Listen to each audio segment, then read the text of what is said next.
हमारे घर भी भगवान जरूर आएंगे। कब? जब हम भी सबरी की तरह इंतजार करना सीख लेंगे तब। एक संत गा रहे थे, संत जी गा रहे थे, तुमने आंगन नहीं बुहारा, चंचल मन को नहीं सुधारा, कैसे आएंगे भगवान, कैसे आएंगे भगवान। है ना?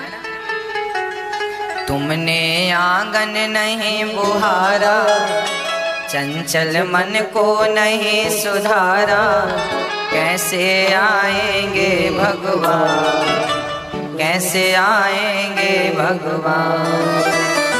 जब तक हम अपना आंगन नहीं बुहारेंगे, मतलब साफ करेंगे। कौन सा आंगन? हमारा हृदय आंगन है, और इस आंगन को हम साफ सुथरा रखें, बिल्कुल शबरी की तरह, निष्काम निष्कपटता। जब माता शबरी के यहाँ आए तो शबरी के अंदर 9 प्रकार की भक्तियां थीं। उन 9 भक्तियों को राम जी ने बड़ी श्रद्धा से सुनाया। माँ, तुम्हारे माध्यम से हम जगत को यह कह रहे हैं कि नवमहु एकहु जिनके होई, नारी पुरुष सचराचर कोई। इन 9 में से एक भक्ति भी किसी के अंदर आ गई तो उस प्राणी का उद्धार हो जाएगा। कौन सी भक्ति जरूरी है जीवन में? प्रथम भगति संतन कर संगा। पहली भक्ति है संतों का संग करना। व्यर्थ की बकवास करने से अच्छा है, व्यर्थ का प्रपंच करने से अच्छा है, जब भी बोला जाए तो भगवान के बारे में बोला जाए। हम आपके बारे में बोलेंगे तो क्या फायदा होगा? हमारे पड़ोसी अच्छे हैं और पड़ोसी बहुत बुरे हैं, हमें क्या करना? पड़ोसी अच्छे हैं इससे भी हमें क्या करना, पर हमारे पड़ोसी बुरे हैं इससे भी हमें क्या करना? जबकि आज लोग ज्यादा समय अपना रिश्तेदारों की बुराई में या पड़ोसी पड़ोसन की बुराई में ज्यादा समय गुजारते हैं। जबकि यहाँ लिखा है कि पहली भक्ति है सत्संग करना, भगवान की कथा सुनना, संतों की संगति करना। पहली भक्ति है। आप कुछ ना कीजिए, केवल भगवान की कथाओं का श्रवण पान कीजिए, केवल श्रवण पान कीजिए, केवल श्रवण। इतने भर से हम सभी प्राणियों का कल्याण हो जाएगा। पहली भक्ति है कथा सुनना। माता शबरी नित्य कथा सुना करती थी। आप भी आदत बनाओ कि आपको रोज कथा सुनना है। इसीलिए हम साधना टीवी पर आपके लिए रोज कथा का सुंदर सा कार्यक्रम लेकर के आते हैं। टीवी पर ना सुन पाए तो आप अपने मोबाइल पर यूट्यूब पर अनिरुद्धाचार्य जी डालें और यूट्यूब के माध्यम से सुन लिया करें, बच्चों को सुनवाया करें। जो बात आपको अच्छी लगा करे वो रिपीट बच्चों को जरूर सुनवाया करें।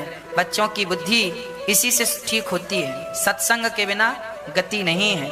पहली भक्ति है सत्संग करना। दूसरी भक्ति क्या है? दूसरी भक्ति है दूसर रति मम कथा प्रसंगा। भगवान की कथाओं को प्रेम से सुनना और सुनकर उन कथाओं के प्रति प्रेम रखना। भगवान की कथाएं सुन लेना अलग विषय है, पर प्रेम से सुनना, श्रद्धा से सुनना, केवल कानों से नहीं सुनना, आंखों से भी सुनना। आंखों से सुनना क्या है? बोले जैसी जैसी कथा हम कह रहे हैं कि राम जी शबरी के घर आए तो आपके अंदर शबरी का चित्र बनता जाए, और हम कह रहे हैं राम जी ने शबरी को बेर खिलाया, तो वो चित्र जो जो हम कहते जाएं वह चित्र आप वह कल्पना अपने भीतर करते जाएं। यही है सुनना। तो दूसर रति मम कथा प्रसंगा, कथाओं को प्रेम से सुनना, भाव से सुनना और उसे हृदय में समाहित करना, ये दूसरी भक्ति है। तो तीसरी भक्ति गुरुपद पंकज सेवा, तीसरे भगत अमान। तीसरी भक्ति क्या है? गुरुजनों की सेवा। हमेशा अपने गुरुजनों की सेवा करते रहना चाहिए। माँ की सेवा, पिता की सेवा, अतिथि की सेवा, चरणों की सेवा जरूर करना चाहिए। सबके चरण दबाना चाहिए। जो आपसे बड़े हैं, पूज्य हैं, उन सभी के चरणों की सेवा करनी चाहिए। सेवा करने वाला, कहते हैं ना, जो सेवा करेगा मेवा खाएगा। अब सेवा नहीं करे तो मेवा कहाँ से खाए? इसीलिए बच्चों को चाहिए कि वो अपने से बड़े लोगों का, माता पिता का, गुरुजनों, अतिथियों का खूब चरण सेवा किया करें, चरण वंदना किया करें। माता लक्ष्मी नित्य अपने नारायण के चरण दबाया करती हैं। ये चरण सेवा करना तीसरी भक्ति है। इसीलिए ये दास अनिरुद्ध अपनी माओं की, जो वृद्ध माताएं गौरी गोपाल वृद्धाश्रम में रहती हैं ना, हम उन सभी माताओं के चरण जरूर दबाते हैं। माताएं तो कई बार मना करती हैं, बेटा मत दबाओ पाओ, बेटा मत दबाओ पाओ। हम कहते हैं माँ आपको पता नहीं है, हमें पता है, इन चरणों में ही नारायण का वास है। यदि हम चरणों से जुड़ गए तो भगवान से जुड़ना यही है। यदि आप चरणों से नहीं जुड़े तो भगवान से कभी नहीं जुड़ पाओगे। इसीलिए चरण सेवा करने से भगवान की सेवा मानी जाती है। आप किसी के भी पांव दबाइए, आप ये सोचकर मत पांव दबाइए कि मैं फलाने व्यक्ति के पांव दबा रहा हूं। आप ये सोचकर पांव दबाया करिए कि मैं नारायण के पांव दबा रहा हूं। तो पांव दबाएंगे यहाँ पर फल मिलेगा भगवान नारायण के चरण दबाने का। मैं माओ के पांव नहीं दबाता, माओ के रूप में जो नारायण है, माओ के रूप में जो भगवान है, सर्वम खलविदम ब्रह्मा, मैं तो उस नारायण के पांव दबाता हूं। उदाहरण से समझिए एक बात को। हमने, आपका अपना कोई अमेरिका में है और उसे 10,000 रुपए की जरूरत है, तो आप क्या करेंगे? आप अपने पास की बैंक में जाएंगे और 10,000 रुपए उसके खाते में यहां डाल देंगे, तो अमेरिका में वो पैसे तुरंत पहुंच जाएंगे कि नहीं? वो वहां से तुरंत निकाल लेगा। हमने पैसे यहां डाले और पैसे वहां पहुंच गए। उसी तरह तो मैंने माँ के पांव यहां दबाए तो वहां भगवान के पांव दब गए, वो अपने आप वहां पहुंच गया। ये सेवा तुम माँ की नहीं कर रहे हो, माँ के रूप में जो ईश्वर है। इसीलिए तो कहते हैं माँ भगवान हुआ करती है।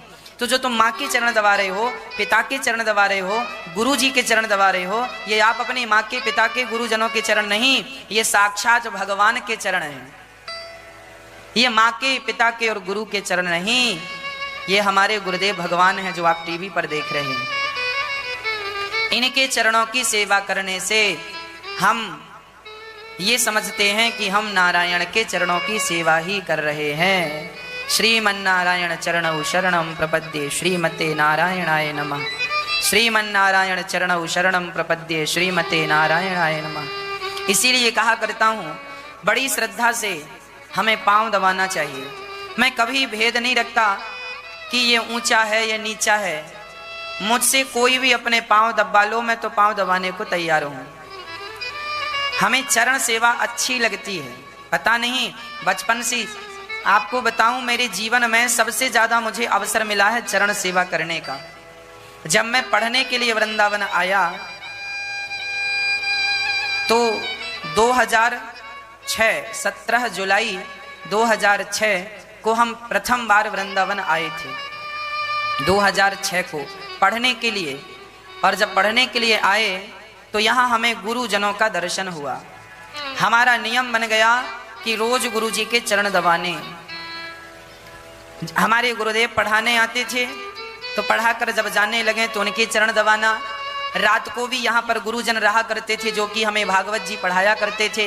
तो नियम था, रात को सोने के पहले नियम था, 12 महीने 365 दिन का नियम था, भोजन रात्रि का करने के बाद गुरु जी के पांव दबाना ही दबाना है। यहाँ से वहाँ जमाना हो जाए। पर ये दास अनिरुद्ध आज भी हमारे संघ के जो विद्यार्थी हैं, हमारे मित्र सहपाठी हैं, आज भी वो इस बात के गवाह हैं कि ये दास अनिरुद्ध तब तक नहीं सोता था जब तक गुरु जी के चरणों की सेवा ना कर लूं। और गुरु जी जब तक ये नहीं कह देते थे कि बेटा बहुत रात हो गई बस करो, मैं अपने मन से कभी उठ के नहीं जाता था जब तक गुरु जी ना कहें कि रात बहुत हो गई अब उठ जाओ।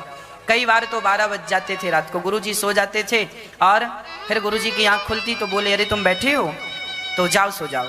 जब गुरु जी आज्ञा देते थे कि सो जाओ, ये मन में संकल्प था कि तभी उठेंगे जब तक गुरु जी आज्ञा नहीं देंगे। आज्ञा देंगे तो उठेंगे। और गीता में इस बात की पुष्टि है, श्रद्धावान लभते ज्ञानम, विद्या उसी को प्राप्त होती है जिसके भीतर गुरुजनों के प्रति श्रद्धा होती है। जब मैं वृंदावन से पढ़ करके अयोध्या गया, देखिए आदत होती है ना, मेरी आदत हो गई पांव दबाने की। जब मैं अयोध्या गया वृंदावन से पढ़कर तो वहां मैं संत निवास में ठहरा और वहां तो फिर किसी गुरुजनों के चरण दबाने का अवसर नहीं मिला। तो मेरे पास बूढ़े बूढ़े संत रहा करते थे, मैं संत निवास में था, संतों के बीच में था। तो वहां पर संतों के पांव में रात को रोज पढ़कर आता और रात को रोज सोने के पहले संतों के पांव दबाता। पहले गुरुजनों के, फिर संतों के आदत हो गई थी संतों के पांव दबाने की, गुरुजनों के पांव दबाने की, है ना।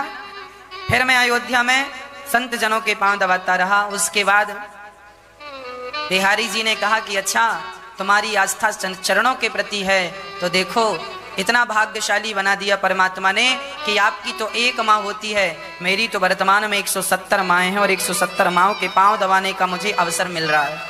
मेरी श्रद्धा थी चरणों के प्रति, तो भगवान ने मुझे इतने सारे चरणों का दास बना दिया और सभी माँओं की सेवा करने का अवसर ईश्वर ने मुझे दे दिया। इसी को कहते हैं कि जब आपकी श्रद्धा होती है तो श्रद्धा के अनुरूप परमात्मा उसका फल देते हैं। इसीलिए पांव दबाने में कभी हिचकी नहीं लेनी चाहिए, हिचकिचाना नहीं चाहिए। कोई भी हो आपके सामने, जरूरतमंद हो, पांव दबाइए। आप ये ना सोचिए कि इसकी जात क्या है, इसका अपना जीवन क्या है, ना, मेरे लिए तो वो भगवान तुल्य है बस। जाकी रही भावना जैसी, प्रभु मूरत देखी तन तैसी। तो यहाँ रामचरितमानस में लिखा है कि गुरु पद पंकज सेवा तीसरी भक्ति अमान। तीसरी भक्ति है गुरु जी की सेवा, माता पिता की सेवा, संतों की सेवा, यही तीसरी भक्ति है। इसीलिए कहा करता हूँ, जब मैं संत निवास में रहकर मैंने संतों के पांव दबाए तो मेरे मन में एक विचार आया कि मैं संतों के बीच में रह रह के मैं संतों का ऋणी हो गया। सच बताऊं, आप इत्र की दुकान में रहेंगे ना तो आपका शरीर अपने आप खुशबूदार हो जाएगा। आप गुलाब के बगीचे में रहेंगे तो अपने आप आपके शरीर से गुलाब की खुशबू आएगी, हाँ या ना। उसी प्रकार मैं संतों के बीच में रहता मैं संतों का ऋणी हो गया। संतों के बीच में बैठ के खाना, संतों के साथ ही सोना, बाजू में आसन थी उनका गद्दा, वहां मेरा बाजू में, तो उनके संग उठना, उनके संग सोना, उनके संग खाना, मैं संतों का ऋणी हो गया। और अब सोचता हूं कि संतों की वो सानिध्यता जो मैंने पाई, मैं ऋणी हो गया, अब वो ऋण कैसे उतारूं। इसीलिए सोच रहा हूं कि संत निवास बनवा करके फिर से संतों को एक स्थान पर लाकर संतों की सेवा करके वो ऋण उतारा जाए। संतों के आशीर्वाद, संतों की कृपा, वो संत दिन रात राम राम जपने वाले संत थे। सुबह से शाम तक सीताराम सीताराम जपने वाले संत, बिल्कुल सरल सहज। आप लोग कहते हैं ना कि आजकल संत नहीं है, सच्ची कहता हूं, आप लोगों ने